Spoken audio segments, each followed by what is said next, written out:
Somewhere in the vast jungles of Africa, a group of French mercenary soldiers are preparing to strike down the head executive of an enemy group. Masalan, the main target of the soldiers, is going to be visiting one of the sectors, and the mission is solely focused on bringing him down. The captain is giving a passionate but stern speech about the details of the mission. It's going to be a difficult one, with the soldiers going in without any air support. Only 5 squads will be making their move towards the enemy's base. As the captain continues to provide details for the mission, a man named Daeru speaks in Korean and asks his friend Chaney about what the captain is saying. Chaney ignores him, listening intently to the captain. When Daeru interrupts again, the captain yells at them both to stay quiet. But instead of being taken aback by the sudden yelling directed at him, Chaney is completely focused on the words of the captain. He tells the captain to continue with a serious look on his face. It's clear that for Chaney, this mission is very important. The mission starts in the dead of night as Chaney leads his squad into battle. The truck carrying the soldiers drops them off a few kilometers away from the target location. Chaney tells his men to check their weapons and prepare themselves before they have to embark through the thick jungle towards their target. One of the soldiers, Smithen, has a very casual attitude. He is not worried because the GOB is with them. This is the title given to Chaney, and it means God of Blackfield. Apparently, this title means that no matter what, if Chaney is on their team, the odds will always be in their favor. Chaney only smirks and tells him not to exaggerate. After having a smock and making their preparations, the squad moves out. They slowly make their way through the jungle, moving towards the base where Masalan is visiting. Being the leader, Chaney is at the front. He leads the team, but for some reason, his sixth sense stops him in his tracks. Smithen asks him what's wrong, as Chaney looks around, feeling uneasiness. All of a sudden, a bullet comes flying from somewhere and hits Smithen in the stomach. He falls as all the other men take cover. Chaney is shocked by this secret ambush. He grabs onto Smithen and hides him behind a tree. Smithen is gravely wounded, but not yet dead. The enemy troops were lying in wait and launched a vicious attack, even using grenade launchers. The soldiers all scatter and take cover. They try to fight back, taking out a few of the enemy troops, but they are clearly outnumbered. Chaney thinks about what to do next. Smithen is bleeding out right in front of him, and even Daeru is hit. His squad is in a bad position, and he doesn't know whether he should retreat with the injured in order to save them or push through enemy lines. But then, Chaney remembers who he is. He is the god of Blackfield. He tells Smithen not to give up and rushes towards the enemies.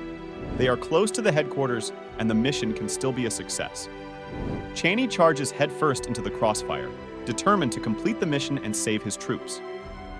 As he rushes forward, all of a sudden, he finds himself falling to the ground. His head is aching and darkness surrounds him. He has been hit on the head. A sniper from somewhere has shot him down. As he falls to the ground, these thoughts pass through his head, and he wonders whether the squad was betrayed. Even in death, it seems impossible to him that he could die so easily. Instead of enveloping in total darkness and dying, he finds himself not completely losing consciousness. His head is still aching, and he is also feeling thirsty. His eyes slowly open in a brightly lit room. A doctor and a nurse are hovering over him, asking him to wake up. He slowly opens his eyes, and it looks like the mercenary soldier Chaney is really no longer alive but in his place. Is someone much younger, someone who has not yet died. This is the start of Chaney's new life. Chaney's eyes slowly adjust as the doctors ask him questions. He looks around and asks where he is. According to the doctor, he is in a hospital in Korea. The doctor refers to him as Kang Chan, and he tells the nurse to take extra care of him. The doctor mentions that Kang Chan has been in a coma for 3 days, and due to this, his memory has faded. But Chaney knows this is not true. He was just fighting alongside his squad in Africa, and now he is in Korea. How could this be possible? He starts to feel agitated and lashes out at the doctor, but stops midway. He runs towards the mirror and looks at the reflection in astonishment. His face is not his own. What's staring back at him is the face of a young man, someone who is barely out of school and who could not have been part of an elite squad. He stays in the hospital for a couple of days, and during this time he finds out more about his current life. He is indeed in the body of a 19-year-old boy. He still has his memories from his previous. He remembers being a captain in the French mercenary forces, and he recalls going on a mission to kill Masalan. But those memories are not related to his current body. Now, he is Kang Chan, a 19-year-old boy who was admitted into the hospital after jumping from his school's building. He sits in a car, going back home from the hospital, with two people who he labels as the parents of the current body he is inhabiting. The mother, Yoo Hye-suk, looks at her son with love and worry, and the father, Kang Dae, drives their son home. The parents act cautiously around their child. From their perspective, their son has lost a lot of memories, and they need to be careful. They direct him towards his room, which Kang Chan finds impressive.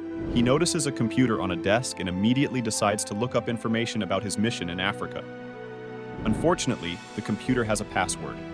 He pulls out his friend and tries to use that. He unlocks the phone, uses his fingerprint, and searches up information about Masalan, but nothing comes up. He then tries searching in French, but he still finds no information. Frustrated, he stares at the black search result, but then he receives a message from a name he does not recognize. Someone called Lee Ho-jun is asking whether Kang Chan has been discharged, even though he does not know this person. He replies, but he is shocked when Lee Ho-jun replies back with a very angry tone. Kang Chan wonders whether this person is actually a friend. He decides to ignore the message and continue with his research, but the person keeps on messaging. He decides to send another message, this time simply saying that he is busy. This further infuriates the person, to the point where Lee Ho-jun starts calling. Kang Chan picks up the phone and hears a cramping and yelling.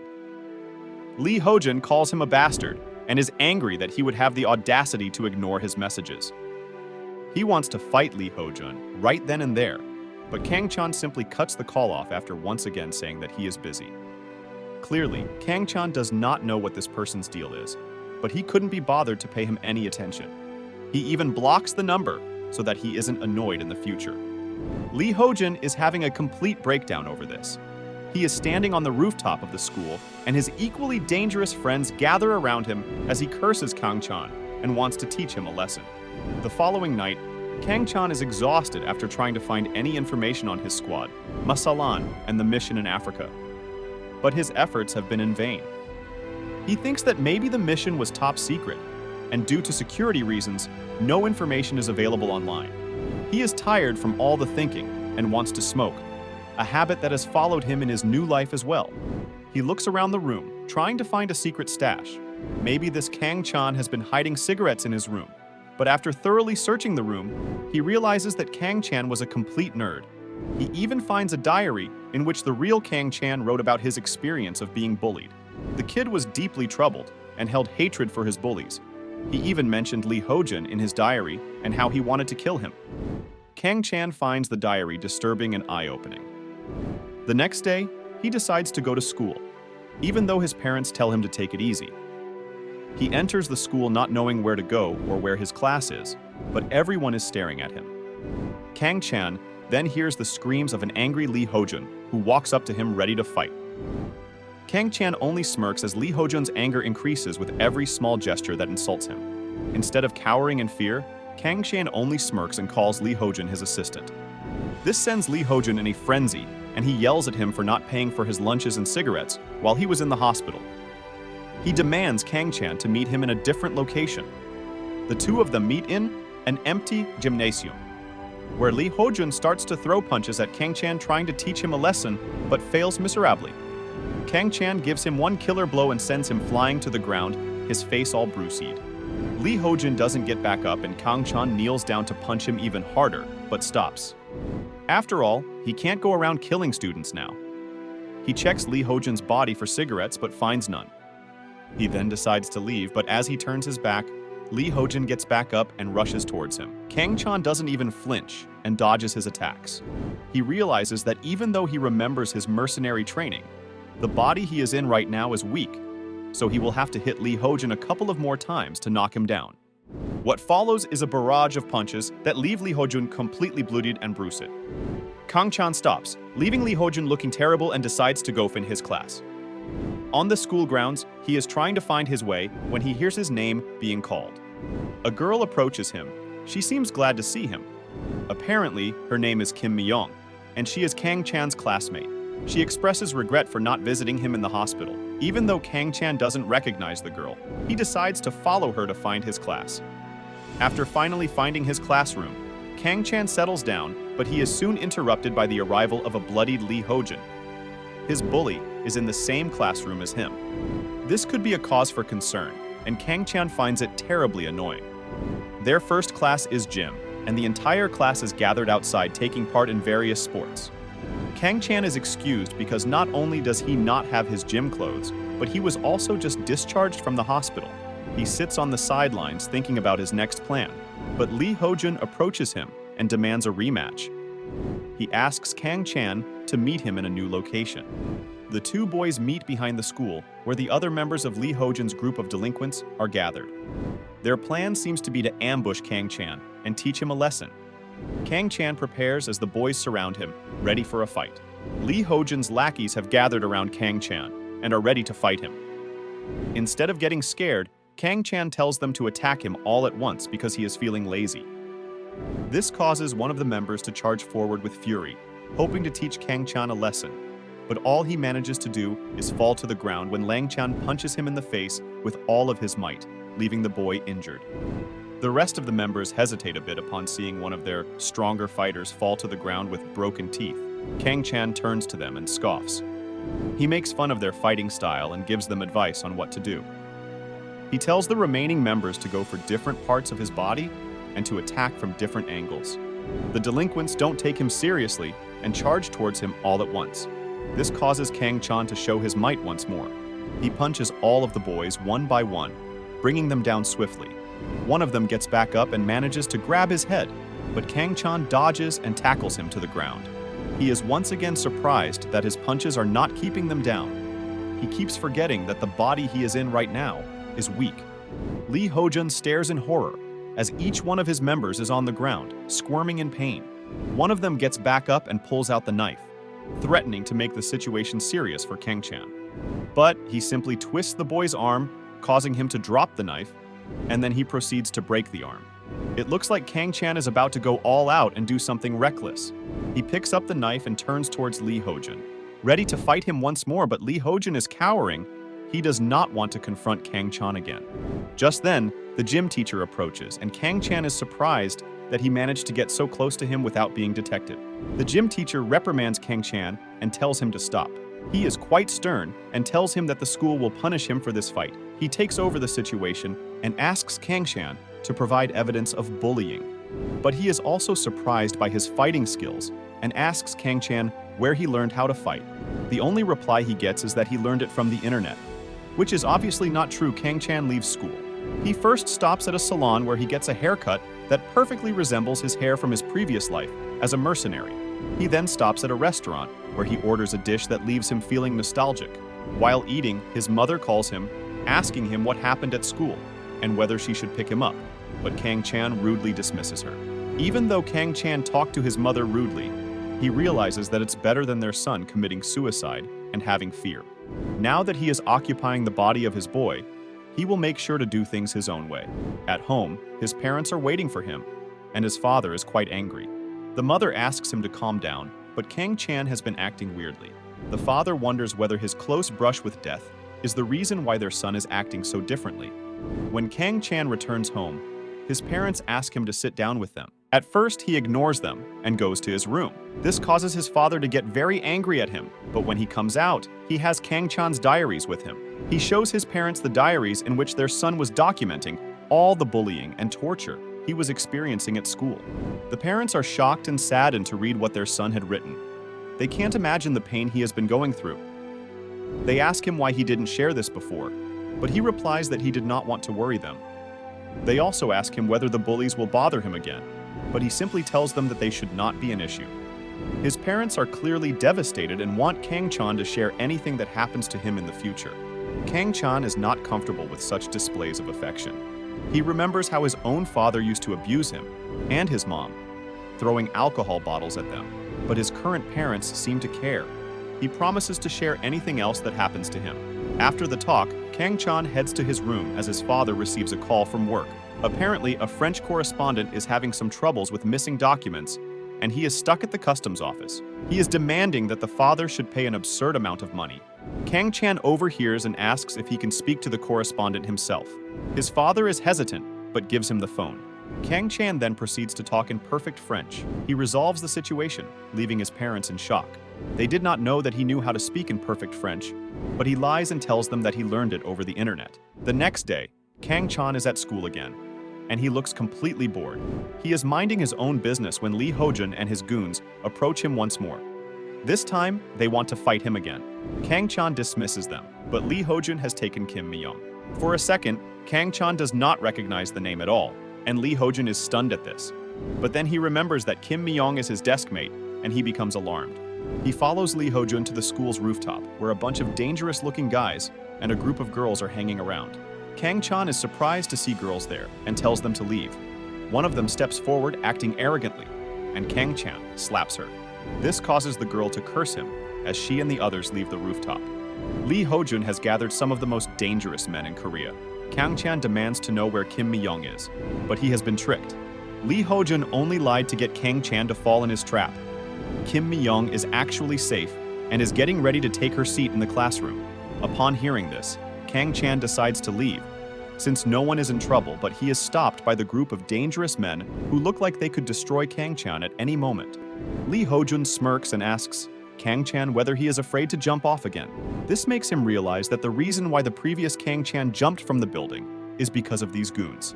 Learning this changes his attitude entirely, and he is ready to take them down. A big burly man steps forward, ready to teach him a lesson, but Kang Chan slams his fist into his face and breaks his arm. The rest of the members rush towards him as well, but each one of them is swiftly beaten by Kang Chan, and all of them are left injured and bloodied on the ground.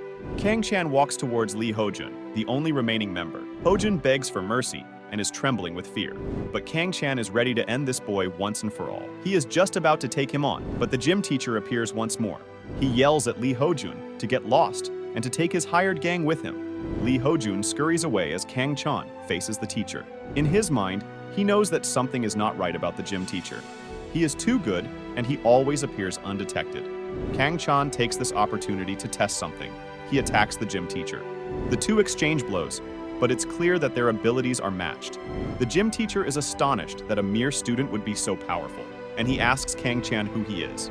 Just then, Kang Chan says the words "God of," and the gym teacher immediately responds with Blackfield. It would appear that the gym teacher is one of Kang Chan's squad members from the Mercenary group, but he is also trapped in a different body. Turns out that the gym teacher is actually Daeru, the old squad member that Kang Chan once fought alongside. Apparently, after Kang Chan died on the battlefield, Daeru also lost his life shortly after, but instead of dying, he woke up in his bed as the gym teacher, known as Seo Kang-ho. Kang Chan greatly relaxes after learning this truth, and even asks for a cigarette from his old friend. But despite how close they were in their past life, right now, Kang Chan is just a student, and giving a student a cigarette does not feel right to Daeru, no matter what. The two of them exchange lively banter, and then Daeru asks him why he keeps fighting with Lee Hojun and his goons. Kang Chan complains that those boys keep picking a fight with him, and he does not enjoy fighting kids. He reveals that his plan is to go back to France. This shocks Daeru, who wonders why Kang Chan would want to go back to that place. Kang Chan believes that there was a traitor in their squad who caused the accident, and he intends on finding out who that traitor is. Daeru is surprised to learn this, but he too is curious to know. He suggests that they should both go to France during the holidays, but before that, he needs to take care of Lee Hojun and his gang. According to him, this group of students is being backed by a criminal organization.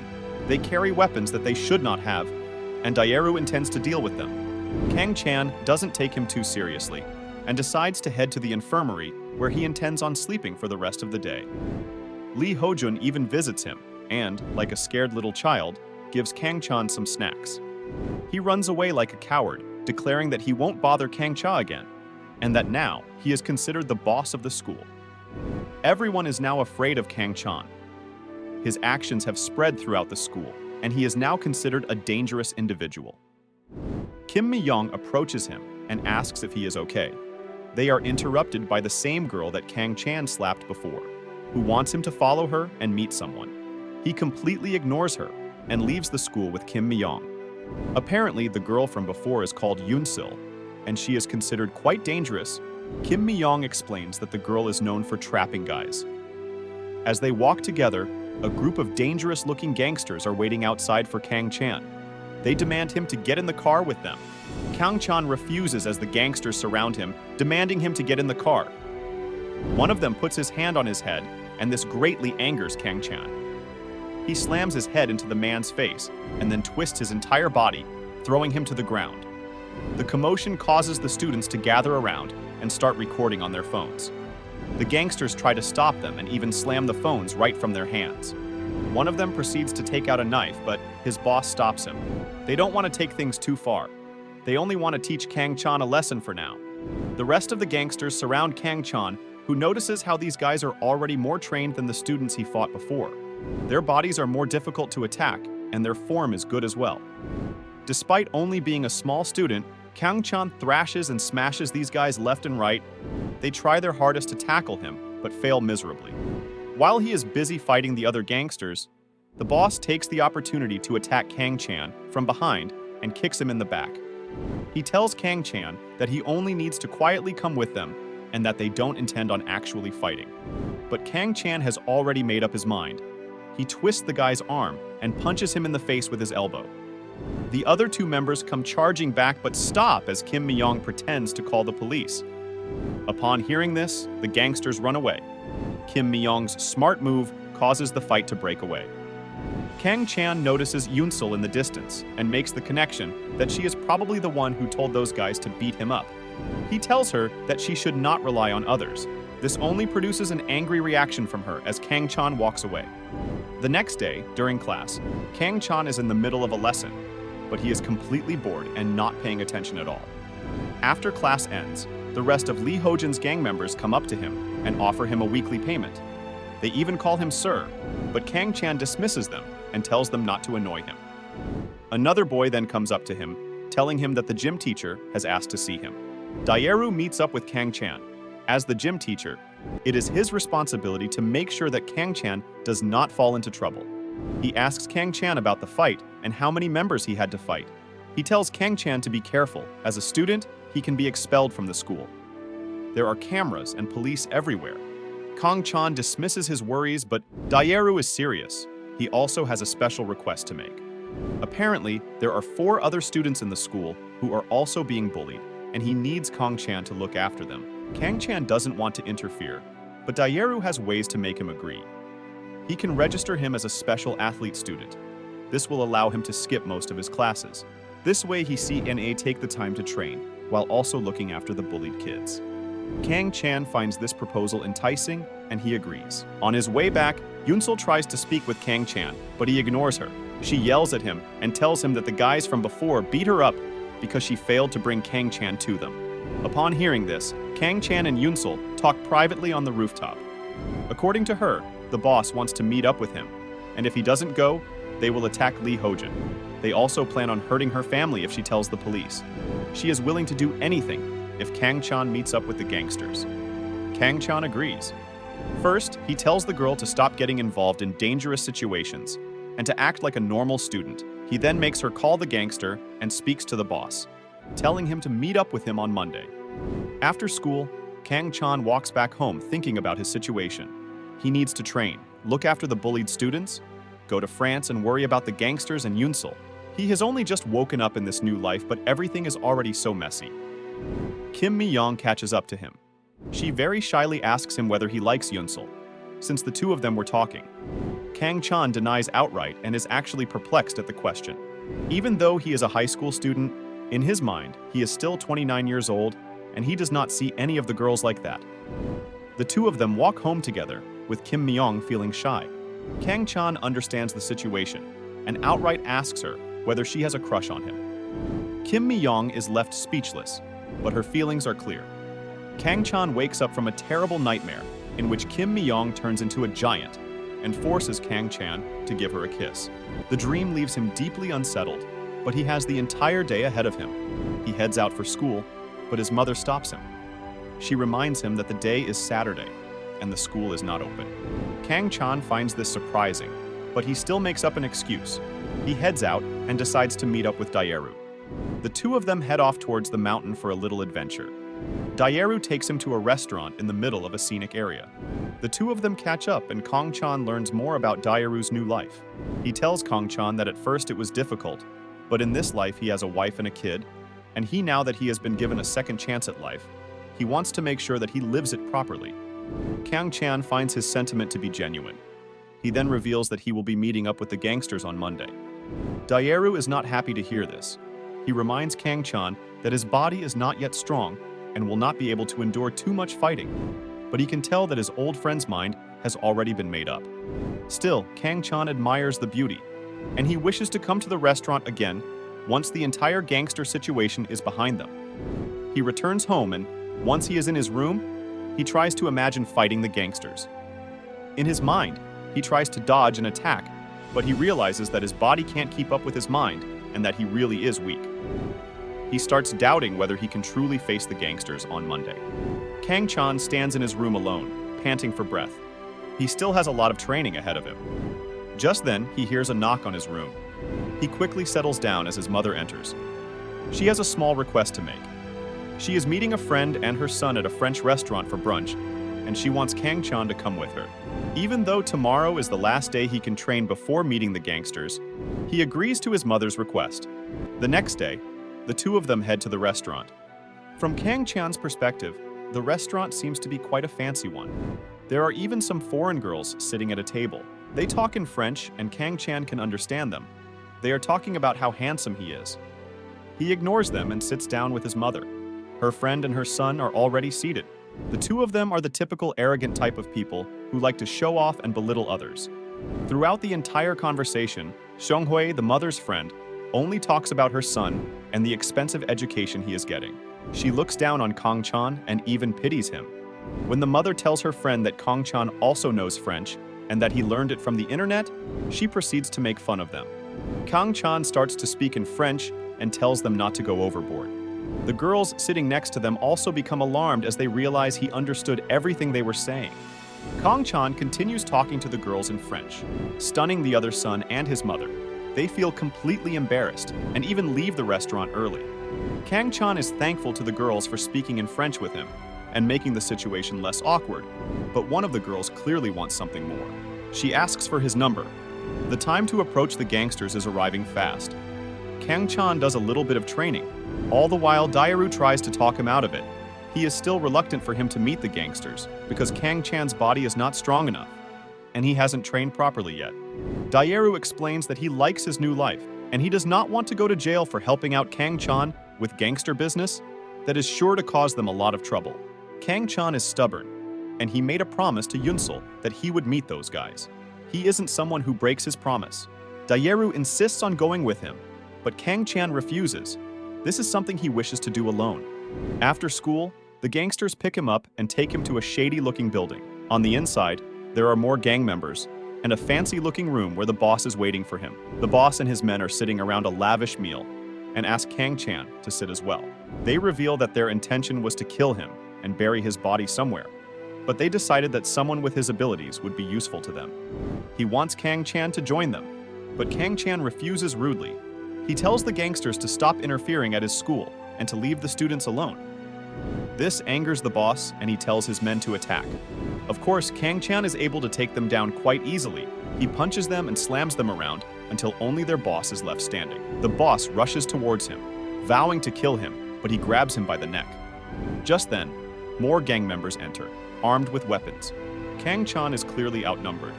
He tells the men to let him go, otherwise he will kill their boss. But they charge at him.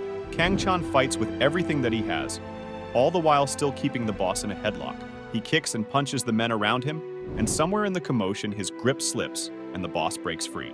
He kicks him in the head and fights the rest of the members head-on. Now he is cornered, even though he was able to take down most of them. Two more members arrive, and these ones look even more dangerous. They threaten to kill Kang Chan, but before they can take one more step, a mysterious man wearing a mask arrives and starts fighting the rest of the gang members. The man in the mask wields a bat and swiftly attacks the gang members, knocking them out. Kang Chan knows this man is Dairu, who has come to help him. On the other side, Kang Chan has to face the two killers who seem to be more experienced than the rest. They charge towards Kang Chan with knives and manage to slice him multiple times. Kang Chan tries to dodge, but he is not fast enough. One of them manages to get a hold of him and directs a knife right into his eye. But Kang Chan stops the knife with his hand. As if awakening some sort of strength, he slams his head into one of the killers and brutally knocks him out. He then continues to punch him, shattering his entire face. He then focuses on the other guy and punches him as well. His attacks are deadly, and the men are already on the verge of death. But Kang Chan wants more. He is about to kill them for good, but Dayeru tells him not to kill. Kang Chan stops. Covered in blood, he tells the other gang members that if they don't want to fight him, they should hide. All of them scurry away as Kang Chan succumbs to his wounds. Dayeru comes to his side. If they leave like this, they will be arrested, so Dayeru decides to check for exits. As Kang Chan sits on the floor, a new group of men arrives. The head of this group introduces himself as Oh Guangtaek. He appears to be another gangster from a different area and has come to assess the situation. He offers to take Kang Chan and Dayeru to the hospital where he takes his own men. Kang Chan finds himself waking up in a hospital. Apparently, he fainted and his knife wounds got worse. He is now wearing a brace and even has stitches. Dayeru told his parents that he was spending the night at his place, but they still want to hear from him. Dayeru asks him if he wants food, but Kang Chan's first thought is to ask for a cigarette. Just then, Guangtaek enters the room. He explains that thanks to Kang Chan's fighting, he was able to take down an entire opposing gang, and that his actions actually created a profit for Guangtaek. He wants to reward Kang Chan for his actions. Kang Chan's only request is that the gang stays away from the school. Guangtaek gives him some advice that he should lay low for a while. A lot of people will be coming after him, those who fear him and those who are curious about him. But Kang Chan dismisses any such worry. His lack of respect angers Guangtaek, but he chooses to part on friendly terms. Once he leaves, Dayeru tells him that Kim Mi-young has been messaging him non-stop, but he ignores her. He wants to know when he will be discharged, but according to the doctor, it will take a week for him to get better. He has to say something to his parents, so they decide to come up with a lie. They plan on telling his parents that he got into a road accident. Kang Chan's mother arrives. She is devastated to see her son like that. Kang Chan assures her that he is all right. His mother wants to transfer him to a bigger hospital. When the doctor arrives, she asks whether she should transfer him, but the doctor reassures her that Kang Chan is fine, and that a smaller hospital will be better at providing attentive care to Kang Chan. The doctor asks the mother to leave the room while he changes his bandages. He is amazed at the recovery Kang Chan is making in such a short time. He carefully dresses his wounds while telling him a story about his own brother, who was a gangster and died from knife wounds. He gives Kang Chan a little advice to not die and to not kill anyone. Kang Chan finds his words to be moving. The doctor continues with his advice. He mentions that his job gets difficult when he has to work on too many patients. He wants Kang Chan to stay safe and to make sure not to cause any more trouble. Even though the doctor is a little terrifying, he is still reliable. Kang Chan is discharged from the hospital after 1 week. He doesn't hesitate to go back to school, even though his mother is worried about him, and even the doctor told him to rest at home for a couple of days. His mother also shares something with Kang Chan. Apparently, they received a check for 50 million from Guangtaek. Even though she does not know who that is, she knows that it sounds shady. They decide to return the money. As he heads out for school, his father offers to give him a ride and is a little forceful. During their commute, his father asks him about what really happened. Kang Chan tells him the entire truth. He tells his father about getting into another fight and that some gangsters were involved as well. But now his bullies will never return. He tries to assure his father of his safety, but of course, he's still worried. Especially because he does not want Kang Chan to make his mother worried. Kang Chan promises that the entire situation is now behind them. Back at school, Dayeru is shocked to see Kang Chan back in school so early, but he tells him that even the doctor was amazed at his fast recovery, and that he's fine. According to Dayeru, rumors have been spreading about him in the school, that he is dying from a stab wound, and that he was arrested by the police, but Kang Chan doesn't care. Today, he wants to look into the matter of the other bullied students that Dayeru wants him to help out. The first one is a boy named Gijin, who is in the first year. He is being bullied by one of Li Hujan's goons. Kang Chan enters the class asking to meet Gijin, and the bully immediately falls in line, acting submissive and scared. He points towards Gijin, who is already scared of being ridiculed further. Kang Chan approaches Gijin with the whole class watching. He tells him that they need to talk, and Gijin asks him why. This simple question sends the class in a frenzy, who think the boy is being stupid for talking back to Kang Chan, who is now known for being super dangerous and strong. But Kang Chan has no intention of fighting. He knows the boy is scared. He simply takes his hand and guides him out. He notices the scared looks on everyone's face, but he tries to reassure, even though his attempt fails. His next is a girl called Cha Soyeon, who is sitting alone at her desk. She is also clearly someone who is bullied and left mostly alone. The girl is scared to see Kang Chan and does not hesitate to follow him, in the hopes of not making him angry. With Soyeon and Gigjin with him, Kang Chan heads out. On the way, a couple of dangerous-looking students stop by to pay their respect to Kang Chan. This scares Soyeon, but he completely ignores them. After gathering all of the students on Daeru's list, they all gather at the sports room where Kang Chan explains that he intends on starting a sports club that will be supervised by the gym teacher. This club will teach the members self-defense and physical training. The students are still perplexed why he would choose the weakest students in the entire school, but Kang Chan simply states that he wishes to be friendly with them. He encourages them to apply, even though the students are scared of him. Daeru asks Kang Chan why Kim Myung is also there. He explains that she forced herself in the club because she was worried about him. She decided to act as the manager of the club on her own, and now it's too much trouble to get her out. As the students settle in and eat some food, trying to get to know each other, Kang Chan notices Yunsul, who is secretly watching them. He follows her, demanding her to leave. Even though Yunsul isn't doing anything shady, it's clear she wants to join in. The club's activities begin as Kang Chan and Daeru train the students vigorously. Their fast day is spent doing an extensive lap around the school's ground. The students are all exhausted and can't even stand up straight. They think that the training is finally over, but that was just the warm-up. The students look completely dead upon hearing this. Their next activity is a volleyball match. Kang Chan accidentally hits Gigjin in the face, causing the boy to collapse. Daeru wonders whether it was actually an accident, and the two of them proceed to engage in the most intense volleyball match ever. The rest of the students look on in amazement as the two of them move with insane speed and the ball races across the sky. After the match, the students freshen up while Kang Chan and Daeru talk about their training schedule. Kim Mi-young is also present, helping out the students and cheering them on. Just then, Yunsul arrives. She wishes to speak with Kang Chan. She approaches him and openly declares that she wants to join the club, but he refuses. He does not think that Yunsul belongs in the club. Not only are her grades bad, but she will also scare the other students. Yunsul is sad and angry to hear this. She storms off without saying another word. Later on, while walking back home, Kim Mi-young tells Kang Chan that he should let Yunsul join the club, but he refuses, not willing to listen to her reasoning. He continues on home alone, and on the way gets a call from a strange number. He picks it up, and the person on the other line is Michelle, the French girl who asked for his number at the restaurant. She wants to meet up with Kang Chan.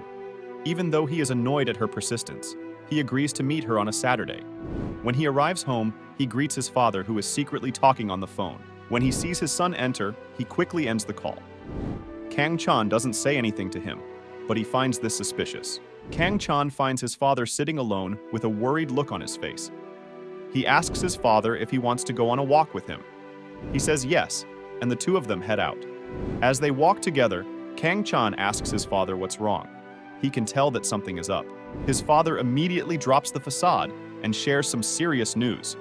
The two of them sit down on a bench as his father shares that the news is related to his business. His company planned on importing luxury cars from a company in France. They would bring the cars to Korea and exhibit them, allowing people to test drive. After receiving pre-orders, they were going to buy more cars. His company has been negotiating with the French car dealership for a long time, and it seemed like the risk would be low, but then something changed. The Seojong Group, a bigger, more renowned company, also decided to buy the same cars and sell them. Now the French company has changed their negotiations and wants the smaller company to buy 500 cars instead of 50. Otherwise, the contract will go to the Seojong Group. Kang Chan's father is extremely worried because the money he spent on the contract was taken by putting their house up for collateral. If the contract falls through, they could lose everything. He either needs to terminate the contract or buy 500 of the cars, and either of the options will be a loss. The executive from the French company are going to meet up with them soon, and he doesn't know what to do. Kang Chan proposes that he should join them. Since his French is good, he can be a translator and may be able to help out with the contract. At first, the father is hesitant, but their main priority is to not worry the mother, who seems to get sick easily. The father agrees. Kang Chan comes back home while his father continues the walk. He receives a call from Michelle, and he takes the opportunity to let her know that he won't be able to meet her and they'll have to reschedule. He then ends the call and decides to look up his old account. As a mercenary, he had about 150 million won saved, but he does not remember the bank account information, so that ends up leading to a dead end as well. The following day, Kang Chan accompanies his father for the meeting with the French executives. All seems to be going fine until Kang Chan sees who the executive is. He still remembers his face, his captain from the squad, the one who provided them details for their mission. Kang Chan goes into shock as he recognizes his old superior. Kang Chan is surprised to even find Smith in there. His previous captain was called Charlin, and now his old captain and his dead squad member are standing before him as business executives. For a moment, he doesn't know what to do, but then he introduces his father and himself in perfect French. Charlin compliments his perfect French, and the group head towards the meeting area. The meeting starts, and the atmosphere is already tense. Charlin's attitude is sly and passive-aggressive. He makes the demands clear, very bluntly stating that the details of the contract and that Seojung Group has already agreed to their terms. Kang Chan translates for his father, who tries to negotiate the contract. He mentions that they have already paid half the price of the contract, and that buying more cars is not an option for them right now. He also mentions that they already agreed to the rest of the requirements, but Charlin's company changing the contract on them last minute is not fair. The negotiations continue like this, but then one member speaks against Charlin's company and threatens to take legal actions. This immediately causes Charlin and Smithen to withdraw entirely. They get and are about to leave until Kang Chan stops them. He speaks in French and demands more time. He wants only a week and one evening, so that his father's company can come up with the money. At first, his father is hesitant, but with the negotiations breaking down, he decides to follow Kang Chan's advice. They are given some time by Charlin to figure out a way to pay for the rest of the cars. After the meeting ends, Kang Chan's father remains calm. Now that they have been given more time, they can come up with a plan. On the way back, he asks Kang Chan whether he is truly his son, but the question is only met with laughter. His father is still shocked that his son can speak such perfect French. He is worried about the negotiations, but he tells Kang Chan not to take help from any gangsters and not to tell his mom about any of this. Kang Chan assures him that he does plan on involving any gangsters. When they arrive home, Kang Chan tells his father to go on without him. There is someone important he has to meet who could help them. As his father leaves, Kang Chan makes his way in the other direction. He starts thinking about one of his missions with Smithen. He and Daeru fought bravely, bringing down the enemies. Kang Chan even risked his life to blow up the enemies. They fought together in the direct line of fire, risking their lives, with machine guns and explosives surrounding them. He remembers how during this time, after subduing the enemy, he realized that Smithen was missing. He looked around for him, only to find him in one of the houses, trying to take advantage of one of the local girls. This sent Kang Chan into a fury. He punched Smithen and called him worse than a beast. This is how he remembers Smithen, and now he and Charlin are back.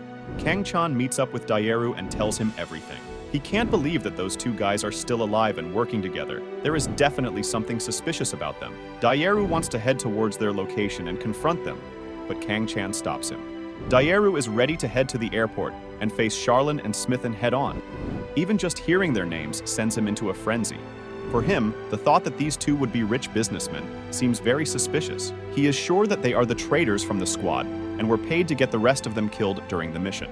Kang Chan also thinks this, but he stops Daeru from acting too brashly. After all, they don't have a plan, and they don't know what Charlin and Smithen are capable of. Daeru suggests that maybe they should get the help of Gwangtaek.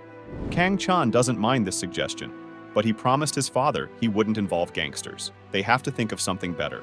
Just then, Michelle calls Kang Chan, and something in his brain clicks. He picks up the phone and speaks to her. Michelle is still longing to see Kang Chan, and he decides to choose the same hotel where Smithen is staying as their meetup location. He even tells her to bring the rest of her friends. After ending the call with her, he tells Daeru the plan. Smithen is someone who is attracted to good-looking women. He will stop at nothing to get close to them. Kang Chan will use Michelle and her friends as bait for him. Kang Chan calls Smithen and tells him to schedule a meeting at the same time and place as his meeting with Michelle. This way, Smithen is bound to run into them. On the call, Kang Chan mentions that he will be meeting some beautiful ladies for a meeting as well, as a way to pique Smithen's interest. On the call, Smithen seems formal, but they both know that he has already taken the bait. Their plan is to isolate Smithen by luring him through Michelle and her friends. Once he is alone, they will abduct him. Kang Chan is still a little worried, because Smithen is stronger than both him and Daeru in their current bodies. But if the plan is successful, they can kill Charlin and Smithen. and find out the truth about the Africa mission, while also helping out Kang Chan's father. Kang Chan and Daeru are both nervous, but this is something they have to do in order to get to the truth. Daeru drops off Kang Chan at home. He finds his father making gruel for his mother. Apparently, she has fallen sick after he told her about the contract and the entire situation. Things are now getting serious. The next day, Kang Chan goes to school and has quite the normal day. He tries to pay attention in his classes. He trains the bullied students during their sports club activities. He meets up with Kim Myung.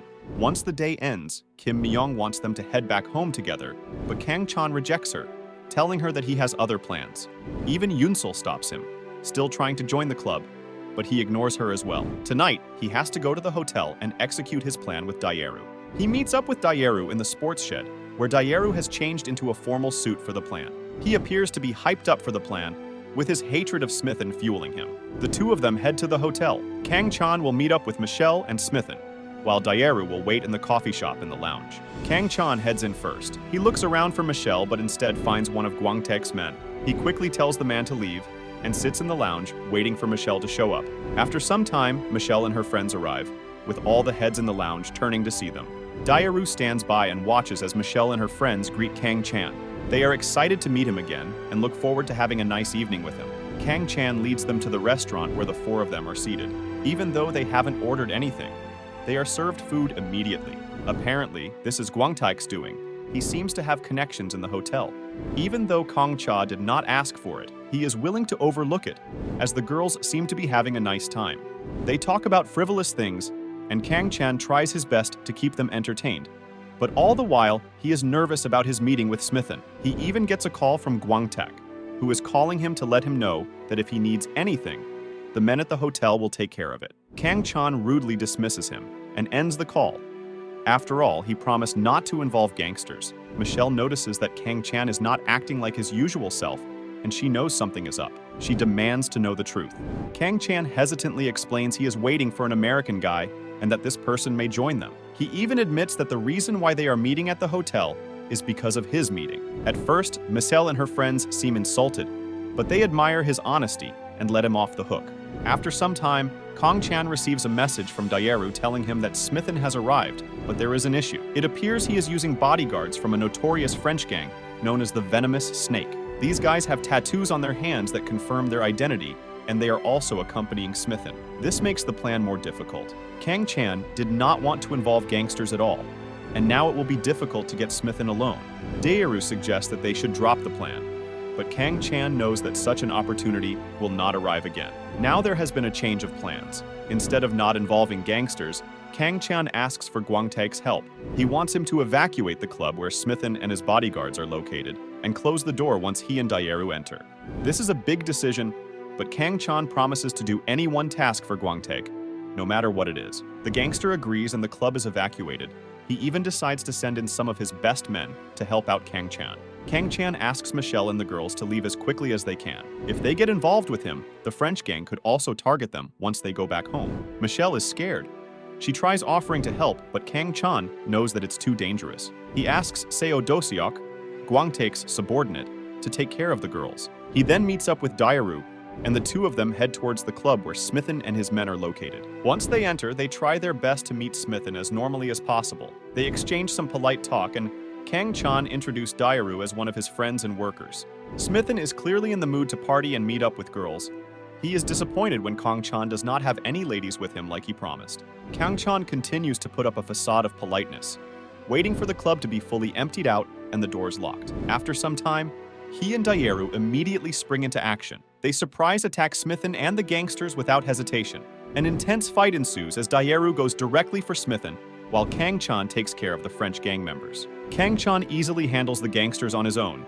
Even though one of them breaks out a knife, he is able to tackle him and break his arm. But while he was distracted by the gangsters, Daeru was being beaten up by Smithen, and now Smithen is about to break Daeru's neck. Kang Chan has to carefully navigate this situation. He knows that one wrong move and Daeru will die. He tells Smithen the truth about his identity and reminds him of the man that Smithen once fought alongside. He reminds him of the time Smithen was shot and the time he found Smithen fooling around in the middle of a mission. This instantly strikes fear into Smithen, But he also acknowledges that Kang Chan is no longer in his old body. His new body is weak and small compared to how he used to be. That is still no issue for Kang Chan, who is ready to take Smithen head-on. But he first needs to make sure that he lets go of Dayaru. Unfortunately, Smithen hurts Dayaru, and just as he makes his move, Kang Chan stabs him in the eye. What follows is a heated battle between the two. Kang Chan is able to dodge most of the attacks hurled by Smithen, and even manages to land some punches, but he realizes that even taking one hit from the man will put him at a disadvantage. The two of them go head-to-head as Smithen uses all of his force. Kang Chan also uses his strength to deliver critical hits, punching and kicking Smithen in the face, rendering him completely bloodied and bruised. He delivers another blow to his guts, causing the giant man to falter. He then kicks him in the head, bringing him down. Looks like Kang Chan has activated his God of Blackfield mode. Kang Chan shatters Smithen's entire face with his punches and is about to kill him, but stops. Instead, he leaves him on the floor almost on the verge of death. He tells Guangtaek's guys to come in and take care of the rest. But first, he does a few things to ensure that the French gang members and Smithen don't cause any more trouble. First, he breaks the legs of the French gang members, making sure they never return to Korea again. Then, he borrows a knife and decides to slash at Smithen as a form of revenge. But he doesn't intend on killing the man. Smithen reveals some crucial information in the hopes that Kang Chan will stop. He reveals that Charlene plans on using the cars as a way to deliver drugs. It seems that the contract was suspicious after all, and this could also cause great trouble for Kang Chan's father. However, the information does not stop Kang Chan from brutally hurting Smithen with a knife. He sees it as revenge for Dayaru and for his family. After dealing with him, Guangtaek's men take the injured Dayaru and Kang Chan to the hospital, where the doctor from before treats them again. Apparently, the doctor's name is Yu Heonwoo, and he is also the director of the hospital. He is a little disappointed to see Kang Chan come back so soon. He tries to explain to the boy the gravity of his situation. Some of his bones are on the verge of shattering, and they could even pierce his organs. But Kang Chan does not care. He only wants to know whether Dayaru is safe, and wants to make sure that his friends and family are not in danger. He cannot be admitted to the hospital. Otherwise, a lot of people could be in danger. The doctor is worried to learn this. He insists on Kang Chan getting full treatment, but in the end, all he can do is prescribe painkillers and give him a strong rib belt that will keep his bones in place for some time. Kang Chan thanks the doctor for his help and visits an unconscious Dayaru who was gravely injured. Seeing his friend lying on the hospital bed makes him even more angry and motivated to sort things out. Kang Chan marches towards the hospital room where Smithen and the 3 French gang members are being treated. When he enters the room, one of the gang members mocks him and even goes as far as to threaten his family. It would appear that this one didn't learn his lesson. Kang Chan tells Guangtaek's men who are guarding the door to fetch him the weapon from before. They bring him the knife he used to slice up Smithen. The Frenchman's smile and attitude drops as he realizes that he messed up. Kang Chan brutally inflicts wounds on his body with the knife, making him squirm and yell out in pain. The man begs for mercy, but when Kang Chan is done, the man is covered in blood, and so is Kang Chan's hands and face. He then instructs the guards to move the 3 gangsters to another room, leaving him alone with Smithen. He plans on making sure that Smithen can never walk freely again. He uses the knife to slash at his legs, making the grown man cry in pain. Smithen reveals that it was Charlene who betrayed them. When he was shot in the stomach, he was surrounded by gangs and Charlene had sold them out for a diamond. In that condition, he had no choice but to follow him. But Kang Chan doesn't care about these words now. He believes that Smithen should have made everyone aware of the situation. He uses the knife to stab his legs, causing Smithen to cry out. Kang Chan asks for more information, and Smithen reveals that there are 2 more gang members accompanying Charlene, and that they also have a gun. Satisfied with the information acquired, Kang Chan leaves Smithen with one final wound on his legs. On his way out, Dr. Yu reprimands him for his actions and hurting the patients in his care.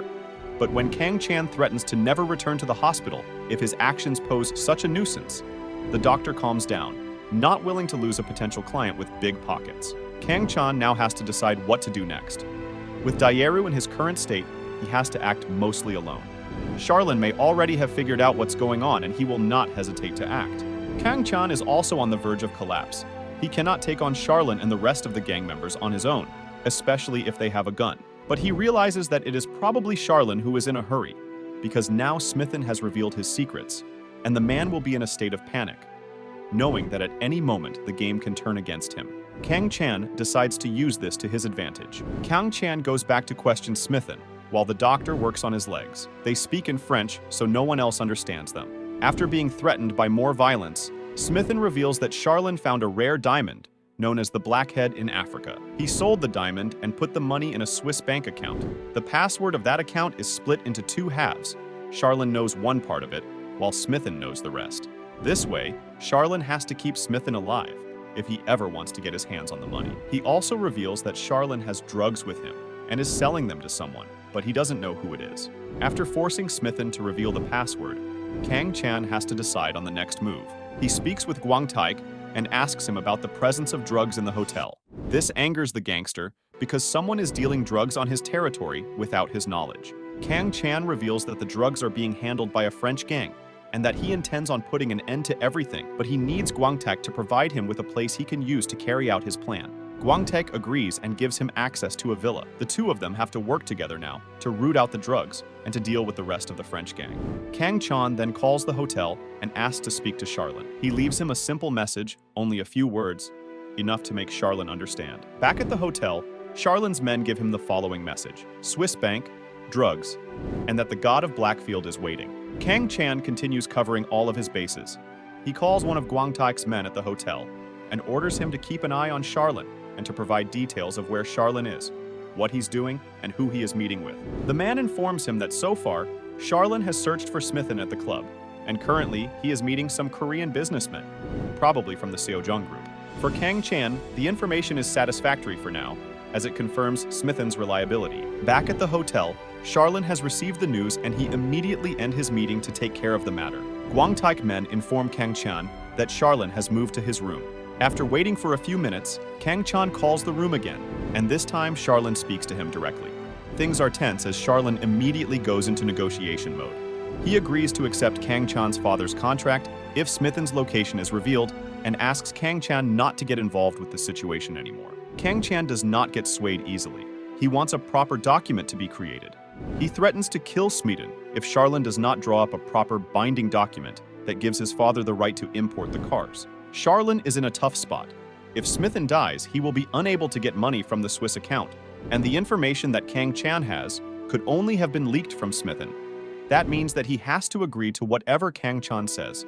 He finds his attitude infuriating, not giving a thought to the dangers ahead and involving him further without any concern. Kang Chan has Charlin in a tight grip. He agrees to finalize the contract the next day. The meeting will take place at the hotel's business center. Kang Chan is hesitant to accept. If he involves his father, his family could be killed by Charlin and the gang, but he has no choice. He agrees to the meeting. Charlin and Kang Chan will now finally face off against each other directly, especially now that Charlin knows who Kang Chan really is.